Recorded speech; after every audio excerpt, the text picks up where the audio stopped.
Halo guys, Assalamualaikum warahmatullahi wabarakatuh.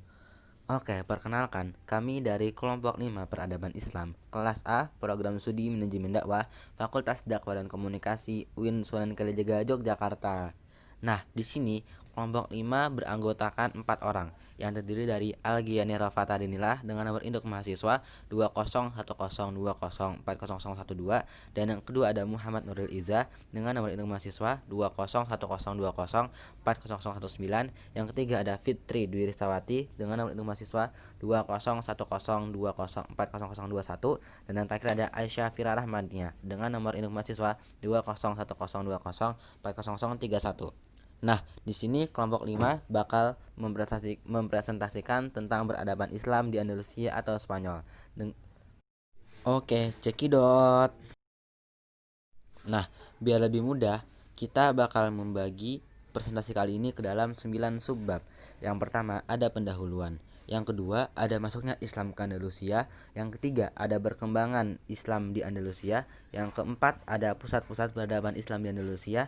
Yang kelima ada aspek-aspek peradaban Islam yang paling menonjol. Yang keenam ada sumbangan Islam bagi peradaban Eropa. Yang ketujuh ada sebab kemunduran dan kehancuran Andalusia. Yang kedelapan ada umat Islam di bawah pemerintah Kristen Andalusia. Dan yang terakhir kesimpulan.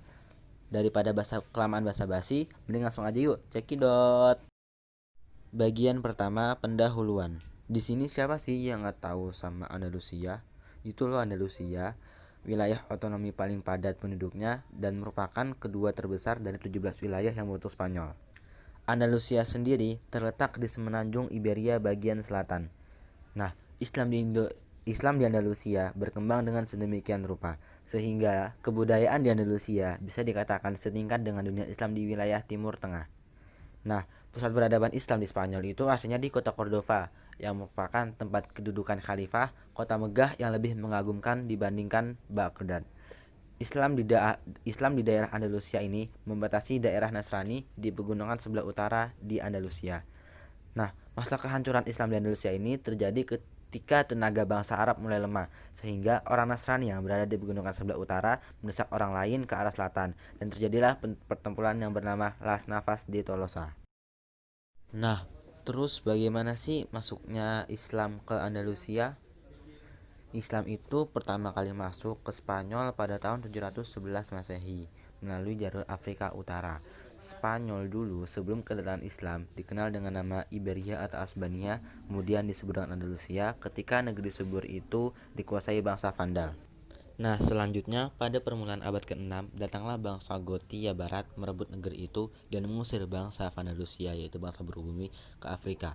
Pada mulanya bangsa Gothia adalah bangsa yang kuat, tetapi pada akhirnya terpecah dan masyarakat menderita akibat banyaknya pajak yang mereka harus bayar, dan pemerintah Gothia memaksa rakyatnya yang beragama Yahudi untuk memeluk agama Nasrani. Pada saat itu pula, masyarakat sangat membutuhkan pemerintah yang berpihak pada rakyat. Akhirnya kerajaan pun diambil oleh Witiza yang membebaskan rakyat dari kekejaman penguasa. Nah, sepeninggalnya Witiza, perebutan kekuasaan terjadi antar putra Witiza dengan Roderick, panglima perang Spanyol. Karena putra Witiza tidak mampu mengalahkan Roderick, maka dia bersekutu dengan Graf Julian. Tetapi persekutuan itu belum mampu mengalahkan Roderick, maka Graf Julian pun meminta bantuan ke Musa bin Nusair, gubernur Afrika Utara di bawah pimpinan Khalifah Al-Walid bin Abdul Malik. Dan ini adalah masa yang ditunggu-tunggu oleh Musa. Dalam proses penyerangan ke Spanyol, ada 3 orang Muslim yang memimpin penyerangan tersebut, yakni Tariq bin Malik, Tariq bin Ziyad, dan juga Musa bin Nasir. Akhirnya, pertempuran melawan Roderick pun dimenangkan oleh komplotan Musa bin Nusair dengan 3 pemimpin umat Muslim, serta Andalusia diduduki oleh umat Islam di bawah pemerintahan Khalifah Walid bin Abdul Malik, yang pusat pemerintahannya di Damaskus pada tahun 705 Masehi. Akhirnya, nama Vandalus telah berubah menjadi Andalusia oleh warga Islam. Nah, terus bagaimana sih proses perkembangan peradaban Islam di Andalusia? Islam berada di Andalusia sekitar 7,5 abad. Dalam kurun waktu yang lumayan lama tersebut, Andalusia telah memainkan peranan besar dalam letak sejarah paling panjang yang pernah dilalui oleh umat Islam.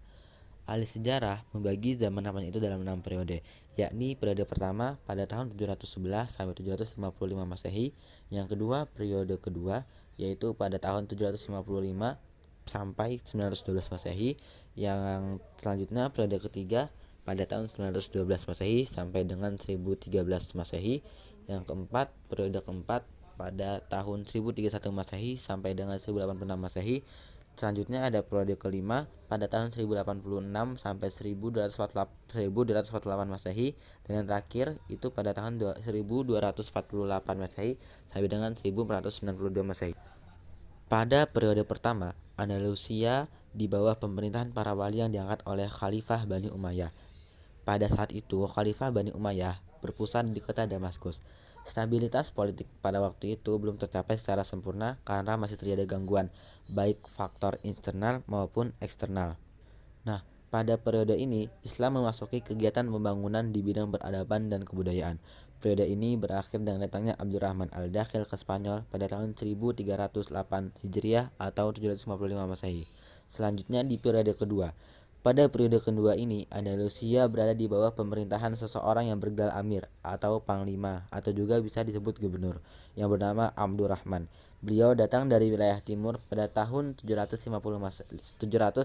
Masehi. Beliau juga mendirikan pemerintah yang otonom yang tidak berhubungan dengan pemerintahan pusat Abbasiyah di Baghdad. Pada periode inilah umat Islam di Andalusia mulai memperoleh kemajuan baik di bidang politik maupun di bidang peradaban.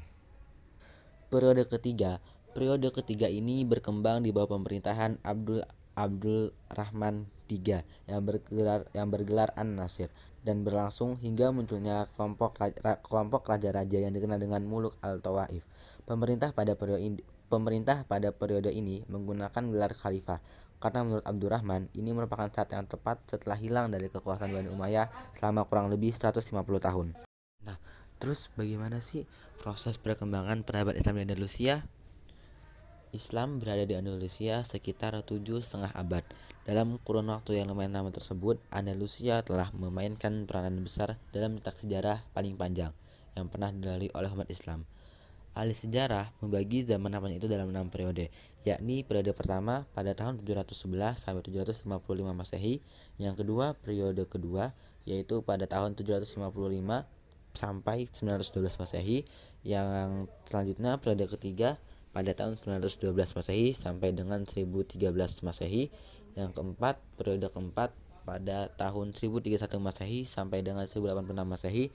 Selanjutnya ada periode kelima pada tahun 1086 sampai 1248 Masehi, dan yang terakhir itu pada tahun 1248 Masehi sampai dengan 1492 Masehi. Pada periode pertama, Andalusia di bawah pemerintahan para wali yang diangkat oleh Khalifah Bani Umayyah. Pada saat itu, Khalifah Bani Umayyah berpusat di kota Damaskus. Stabilitas politik pada waktu itu belum tercapai secara sempurna karena masih terjadi gangguan, baik faktor internal maupun eksternal. Nah, pada periode ini, Islam memasuki kegiatan pembangunan di bidang peradaban dan kebudayaan. Periode ini berakhir dengan datangnya Abdurrahman al-Dakhil ke Spanyol pada tahun 1308 Hijriah atau 755 Masehi. Selanjutnya di periode kedua. Pada periode kedua ini, Andalusia berada di bawah pemerintahan seseorang yang bergelar Amir atau Panglima atau juga bisa disebut gubernur yang bernama Abdurrahman. Beliau datang dari wilayah timur pada tahun 755 Masehi. Beliau juga mendirikan pemerintah yang otonom yang tidak berhubungan dengan pemerintahan pusat Abbasiyah di Baghdad. Pada periode inilah umat Islam di Andalusia mulai memperoleh kemajuan baik di bidang politik maupun di bidang peradaban. Periode ketiga ini berkembang di bawah pemerintahan Abdul Rahman III yang bergelar An-Nasir, dan berlangsung hingga munculnya kelompok raja-raja yang dikenal dengan Muluk al-Tawaif. Pemerintah pada periode ini menggunakan gelar khalifah karena menurut Abdurrahman ini merupakan saat yang tepat setelah hilang dari kekuasaan Bani Umayyah selama kurang lebih 150 tahun. Nah, pada periode keempat, Andalusia ini terpecah belah menjadi lebih dari 30 negara kecil bagian di bawah pemerintahan raja-raja golongan atau Al-Muluku at-Tawaif. 30 negara kecil bagian itu seperti Bani Abbad di Sevilla, Bani Hud di Saragossa, Bani Zunnun di Toledo, Bani Ziri di Granada, dan Bani Hamud di Cordoba. Nah, pada periode ini umat Islam kembali memasuki masa pertikaian internal. Sebab ketika terjadi perang saudara di antara pihak yang bertikai, ada yang meminta bantuan kepada raja-raja Kristen. Melihat situasi tersebut, orang-orang Kristen mulai mencari celah dan mengambil inisiatif untuk melancarkan serangan. Barulah di periode kelima ini, walaupun Islam sudah terpecah belah dalam beberapa negara, tetapi terdapat satu kekuatan yang dominan, yaitu kekuatan dinasti Muwahhidun yang terjadi pada tahun 1146 sampai dengan 1235 Masehi. Dinasti Muwahhidah didirikan oleh Muhammad ibnu Tumart yang datang ke Andalusia di bawah pimpinan Abdul al-Mun'in. Dalam jangka beberapa dekade, dinasti ini telah mengalami banyak kemajuan, sehingga kekuatan-kekuatan Kristen dapat dipukul mundur. Akan tetapi, tidak lama setelah itu mengalami kehancuran setelah mendapat perlawanan dari tentara Kristen. Kekalahan ini mengakibatkan Muwahhidin meninggalkan Spanyol dan kembali ke Afrika Utara pada tahun 1235 Masehi. Nah, di periode ke-6 ini, Granada lah yang masih dalam kekuasaan Islam di bawah pimpinan dinasti Bani Ahmar. Pada periode ini, peradaban Islam mengalami kemajuan kembali, tetapi hanya di sebagian wilayah kecil. Pertahanan Islam pun berakhir karena perselisihan penguasa istana dalam memperebutkan kekuasaan. Dengan demikian, pada tahun 1492 Masehi, Islam mengaku kalah dan akhirnya Andalusia kembali ke Afrika Utara, dan pada saat itu juga kekuasaan Islam berakhir. Selanjutnya bagian 4, yaitu pusat-pusat peradaban Islam di Andalusia. Pusat-pusat peradaban Islam di Andalusia yaitu terdiri di kota yang pertama di kota Toledo. Menurut Musyrifah Sunanto, di Toledo terdapat banyak tempat-tempat untuk ilmu pengetahuan, seperti halnya perguruan Baitul Hikmah, Kutubukhanah, tempat untuk menampung terjemahan-terjemahan ilmu pengetahuan, serta rumah sakit yang di dalamnya terdapat beberapa laboratorium dan istana. Yang kedua ada Cordova. Cordova merupakan ibu kota Spanyol. Setelah Andalusia menjadi wilayah Islam, maka bangunannya diberi gaya seni bangunan Islam, sehingga Cordova terkenal dengan kota yang indah dan masjid yang cantik. Harun Nasution mengatakan bahwa Cordova merupakan pusat kebudayaan Islam yang penting di barat yang menandingi Baghdad di timur. Selain itu, di Cordova juga terdapat kota-kota kecil yang menjadi satelitnya, seperti Al-Qasrul Kabir atau yang biasa disebut dengan kota raja. Kota raja tersebut dibangun oleh Abdurrahman Ad-Dakhil pada pertengahan abad ke-2 Hijriah. Selanjutnya Az-Zahra. Kota Az-Zahra dibangun oleh Khalifah Nasir pada tahun 325 Hijriah. Selanjutnya ada Zahira. Zahira adalah kota yang didirikan oleh Khalifah Mansur bin Abi Amir. Yang terakhir ada Granada. Granada merupakan kota kedua di Andalusia. Granada dikenal dengan sebutan kota Damaskus di barat karena di dalamnya terdapat aneka buah seperti anggur, apel, dan juga bangunannya yang dikelilingi oleh taman-taman. Selanjutnya, apa aja sih aspek-aspek peradaban Islam yang paling menonjol? Selama Islam mengembangkan daerah di Andalusia, ada beberapa aspek-aspek yang paling menonjol. Di antaranya, pertama ada bahasa Arab. Ilmu pengetahuan berkembang dengan perantaran bahasa Arab. Penduduk Andalusia, baik muslim maupun non-muslim, menerima dan mempelajari bahasa Arab. Yang diantaranya ada huruf Ibnu Al-Haji, Abu Hasan, Ibnu Aswar, Abu Hayyan Al-Garnati, dan Ibnu Malik. Selanjutnya ada filsafat. Di Andalusia, filsafat mencapai masa puncaknya dengan berbagai filosof, seperti Ibnu Tufail, yang merupakan filosof yang memiliki banyak akal dan wahyu. Selanjutnya ada Ibnu Bajjah, yang merupakan komentator karya-karya Aristoteles, ahli fisika dan juga musik. Selanjutnya ada Ibnu Rushd, merupakan komentator terhadap karya Aristoteles, Jami' Talkhis. Selanjutnya aspek sains. Di Andalusia lahirlah sejumlah ahli yang mempunyai kemampuan di berbagai rumput keilmuan, seperti Abbas ibnu Firnas yang dikenal sebagai ilmu kimia dan astronomi. Beliau juga dikenal sebagai bapak penemu pesawat pertama kali. Selanjutnya ada Ibrahim ibnu Yahya al-Naqas, ahli astronomi yang dapat menentukan kapan terjadi gerhana matahari. Dan yang terakhir ada Abu Ja'far Ahmad bin Muhammad al-Ghafiqi yang dikenal dalam bidang pengobatan. Nah, di bidang fikih ada beberapa tokoh terkenal lainnya seperti Abu Bakar Al-Qutiyah, Ibnu Hazm yang menulis kitab Al-Musalla, ada Munzir bin Sa'id Al-Baluti yang pernah menjadi hakim agung di masa pemerintahan Abdurrahman III. Selanjutnya ada tasawuf. Di Andalusia banyak memiliki ahli-ahli dalam bidang tasawuf seperti Muhyiddin Ibnu Arabi. Beliau merupakan sufi ternama dan terkenal dengan paham wahdatul wujud atau yang bisa dibilang kesatuan wujud. Beliau telah menghasilkan berbagai karya tulis. Salah satunya adalah Al-Futuhat Al-Makkiyah, penaklukan Makkah. dan yang ada juga di bidang musik dan kesenian. Dalam bidang musik dan seni suara, Andalusia mencapai kecemerlangan dengan tokohnya seperti Hasan Ibnu yang dijuluki dengan Zaryab. Sumbangan Islam bagi peradaban Eropa. Di bidang kedokteran, 1. Al-Kindi menulis buku Ilmu Mata. 2. Ar-Razi menulis buku berjudul Al-Hawi. 3. Ibnu Sina menulis buku Al-Qunun fi Atib. 4. Ibnu Rus menulis buku Al-Kulliyat fi Atib. Buku-buku tersebut menjadi referensi atau pegangan bagi perguruan-perguruan Eropa.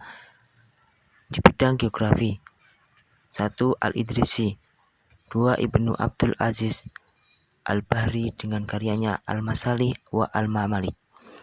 3. Abdul Hasan Muhammad bin Ahmad Al-Kinanti bin Jubair dengan karyanya Rihlah. Di bidang fisika terdapat Ibnu Zuhr dan bidang mistik Ibnu Farabi. Keduanya berkontribusi bagi intelektual bangsa Eropa seperti 1. Az-Zarqali, 2. Abdul Qasim Maslama bin Ahmad, 3. Al-Farabi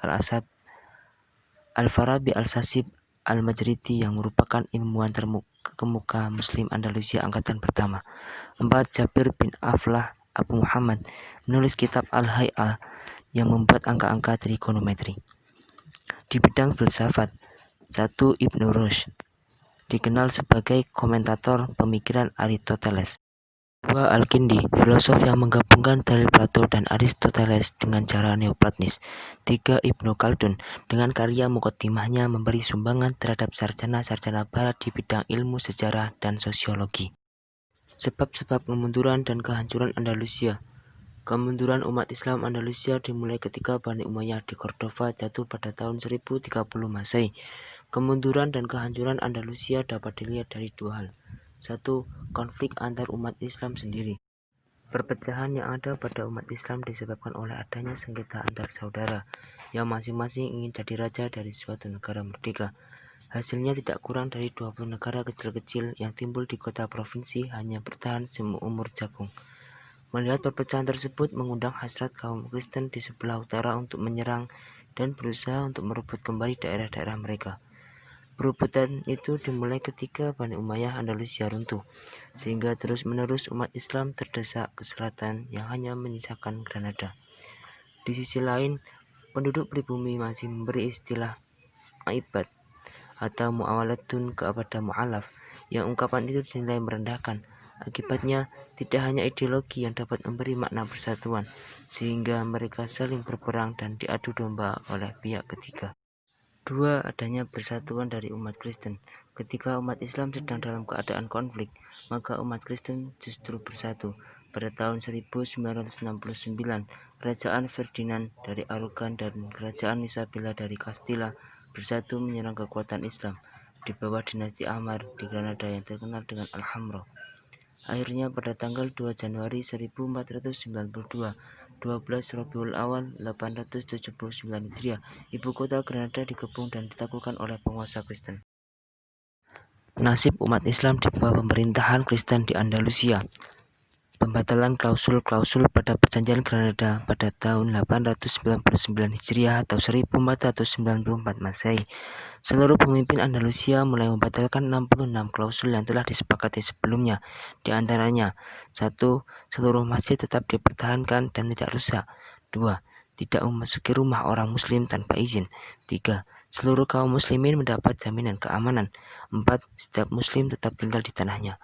5. Kaum muslimin bebas menjalankan agama mereka. 6. Mereka memiliki hak untuk bepergian di penjuru Spanyol. Pengkristenan Muslim Andalusia secara paksa pada tahun 904 Hijriah atau 1499 Masehi. Penduduk Andalusia ingkar pada janji mereka. Dewan Investigasi mengeluarkan instruksi Kardinal Cisneros untuk melakukan tindakan keras terhadap kaum muslimin dan bertindak cepat dalam mengkristenisasi mereka secara paksa.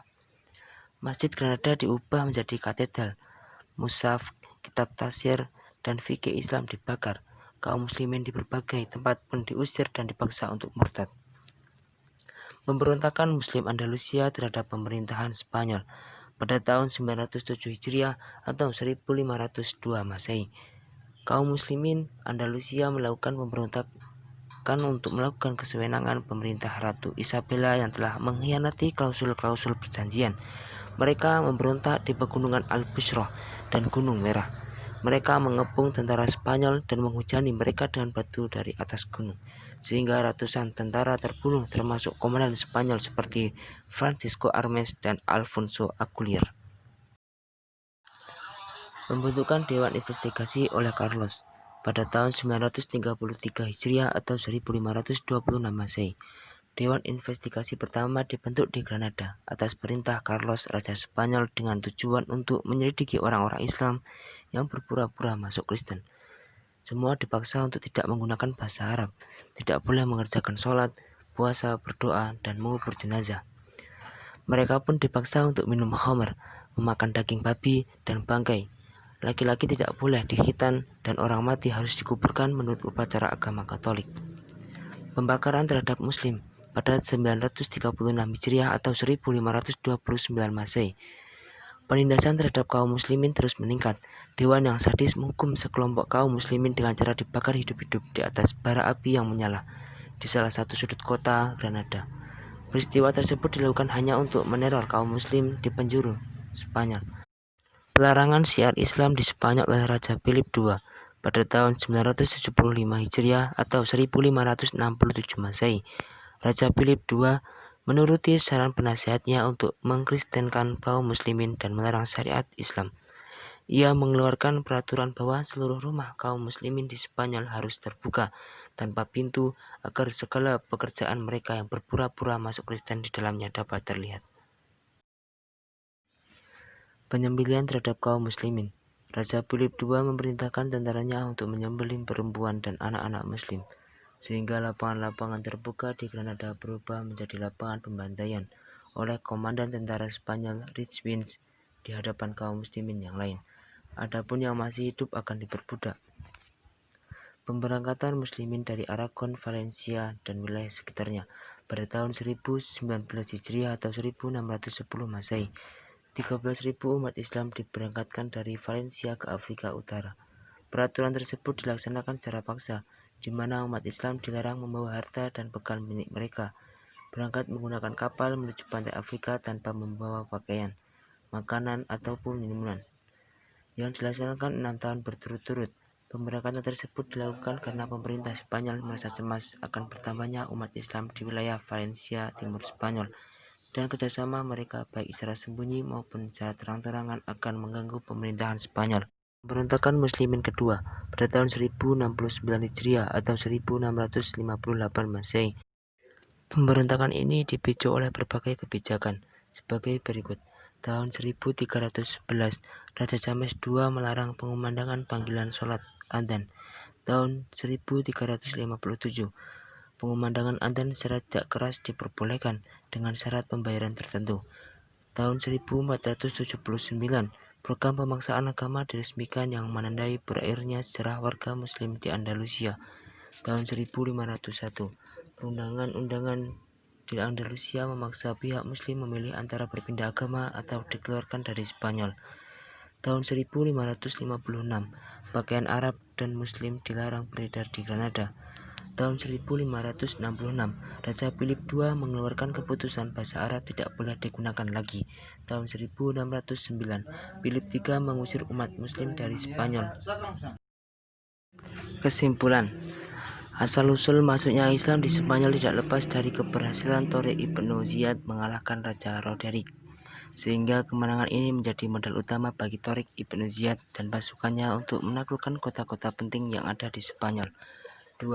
Andalusia merupakan tempat yang paling utama bagi Eropa dalam penyerapan ilmu pengetahuan yang dikembangkan umat Islam di sana serta peradabannya, baik dalam hubungan politik sosial maupun ekonomi dan peradaban antar negara. 3. Adapun kemajuan intelektual yang di dalamnya terdapat ilmu filsafat, sains, fikih, musik, dan kesenian, begitu juga dengan bahasa dan sastra dan kemegahan pembangunan fisik. 4. Adapun sebab kemunduran Islam di Andalusia terbagi menjadi dua, yaitu A. Faktor internal, 1. Sistem peralihan kekuasaan dan kekhalifahan yang kurang jelas. 2. Munculnya kerajaan-kerajaan kecil. 3. Fanatisme kesukuan. 4. Kesulitan ekonomi. B. Faktor eksternal.